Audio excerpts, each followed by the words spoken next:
Reports that are coming through obviously state media, which is privy to be taking pictures. They have been taking pictures and visiting numerous memorial sites.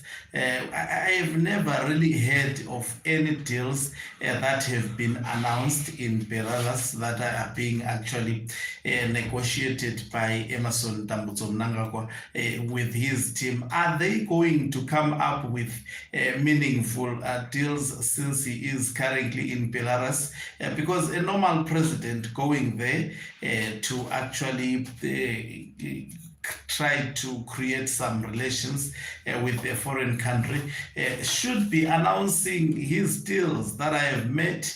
This ministry has actually agreed to cooperate with such a ministry in such actually endeavors, but nothing of that sort has been announced or heard. Greetings and welcome on your lovely channel, the Hlonipani Global News. If you're watching us for the very first time, please do remember to press the red or black subscribe button so that next time when we beam live, guess what, you become the very first one to watch us. So it's public knowledge that a ZANU-PF president would not announce the bilateral agreement that they make with any country.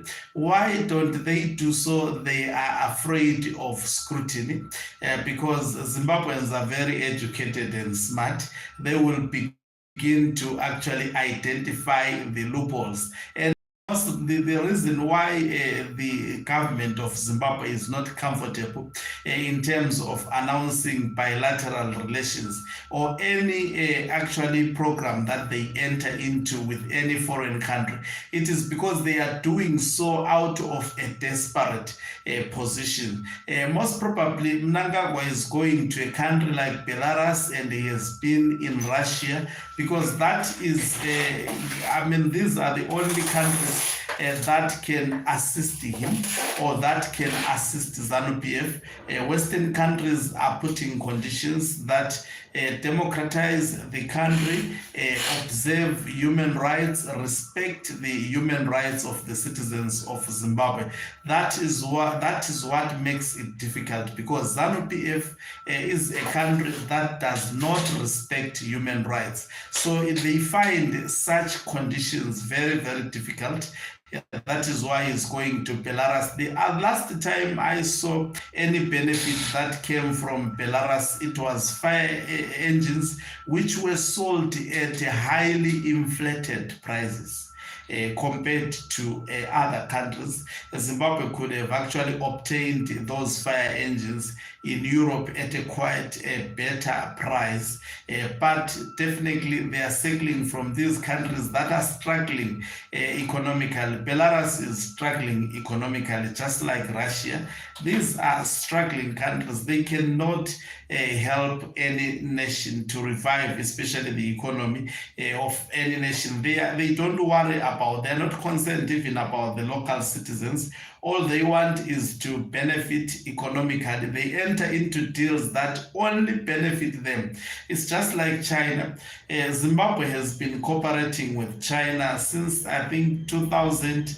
They've been actually looking east, but what have that relationship resulted in? It has resulted in ZANU-PF staying in power. They can only provide ZANU-PF with weapons, and the only weapons that can help them manage the citizens whilst manipulating them, whilst undermining their rights.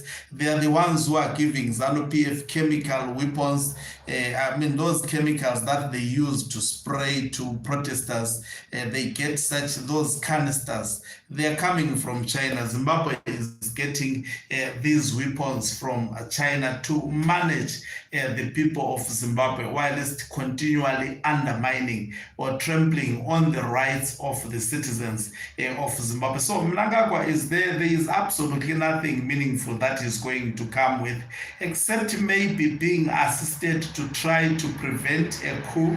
For example, you've heard heard Blessed Keza announcing that Mnangagwa is training quite a number of security personnel in Belarus to try and prevent retired General Chiwenga from taking over from him. Definitely, these are deals that are being made there, not deals that are in the best interest of the people of Zimbabwe, that can translate to meaningful economic development in Zimbabwe. These are countries that are struggling. If Russia was not struggling, it could have defeated its neighbor, that is Ukraine. They thought they were going to defeat Ukraine within 3 days. That did not materialize. In fact, they've been running, outside the countries also seeking for help. For example, at the moment, the soldiers that are assisting Russians in Ukraine, they are soldiers from North Korea. So these are also countries that are struggling.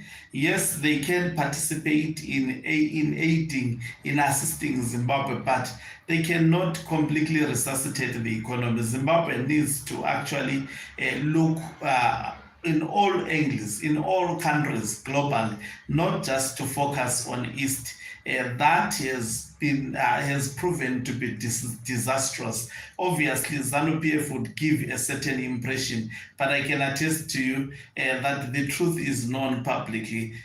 Looking East is a disastrous policy that has to be reversed if Zimbabwe is to progress. Zimbabwe has to look everywhere. Why confining themselves to look East? This is deception that does nothing but continue to exacerbate destruction economically that we are witnessing. There is no industrial development, infrastructural development that Zimbabwe is going to realize as long as it narrows its foreign or global policy. Thank you very much for watching us. If you are watching us for the very first time, please do remember to press the red or black subscribe